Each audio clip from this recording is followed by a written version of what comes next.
Perkenalkan, nama saya Giovanni Nebao dengan NPM 1901070026 dari Prodi Pendidikan Matematika dengan mata kuliah Profesi Kependidikan Matematika dan dosen pengampu Miss Chani Lawrence Yanturi SPD MPD. Baik, di sini akan menjawab 4 pertanyaan, yaitu pertanyaan pertama, fakta di lapangan menunjukkan bahwa ada beberapa guru yang sudah memperoleh sertifikat sebagai pendidik profesional atau tersertifikasi secara hukum atau secara de jure, namun tidak melakukan tugasnya secara profesional di lapangan atau secara de facto. Bagaimana tanggapan Anda terhadap kenyataan dimaksud? Tanggapan saya terhadap hal tersebut yakni menurut saya perilaku atau tindakan seperti ini merupakan suatu tindakan yang tidak baik dilakukan oleh tenaga pendidik yang profesional atau yang sudah tersertifikasi sebagai tenaga pendidik yang profesional.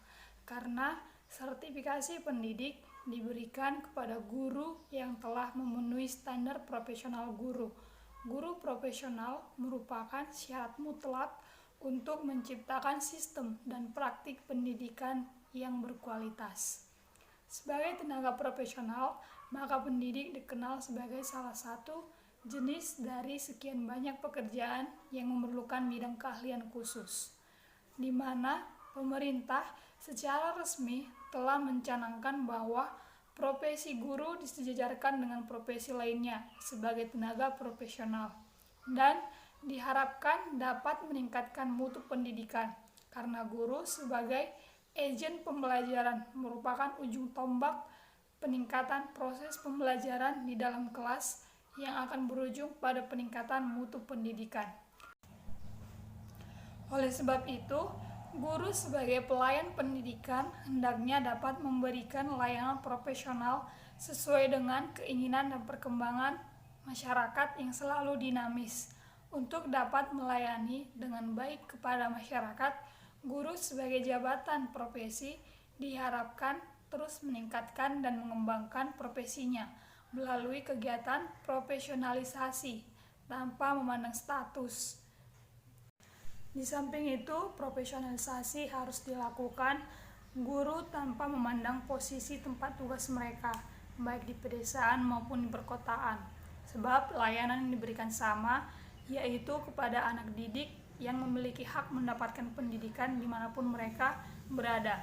Dengan kegiatan profesionalisasi, maka kemampuan para guru sebagai jabatan profesi juga meningkat sehingga dapat memberikan layanan optimal.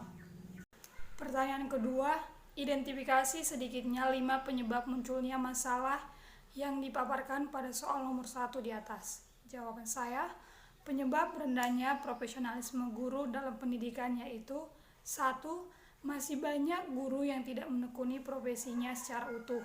Hal ini disebabkan oleh banyak guru yang bekerja di luar jam kerjanya untuk memenuhi kehidupan sehari-hari, sehingga waktu untuk membaca dan menulis untuk meningkatkan diri tidak ada.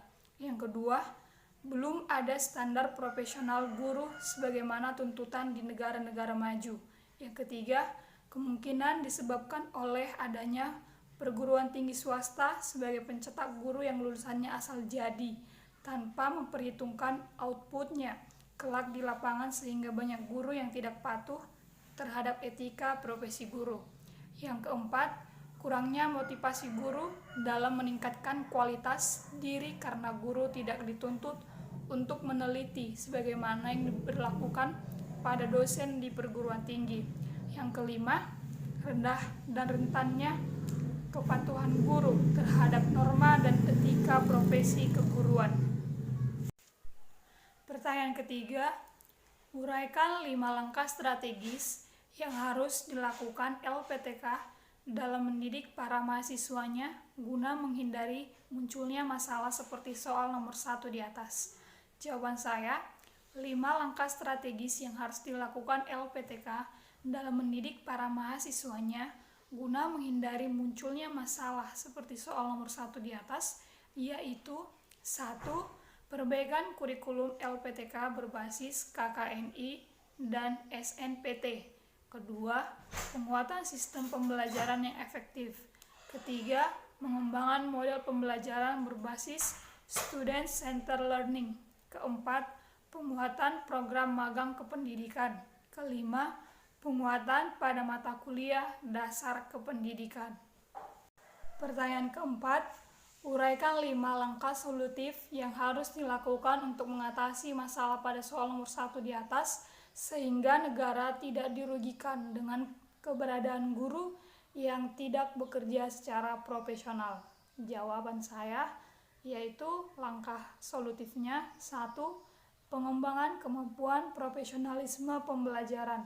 Kedua, pengembangan pengelolaan lingkungan sarana dan prasarana pendidikan. Ketiga, pengembangan pengelolaan sekolah. Keempat, pengembangan supervisi atau monitoring dan evaluasi. Kelima, meningkatkan kepribadian profesionalisme kepada guru yang menyangkut kepribadian dan keteladanan tenaga pendidik. Baiklah, sekian paparan saya dari 4 pertanyaan tadi. Atas perhatiannya, saya ucapkan terima kasih.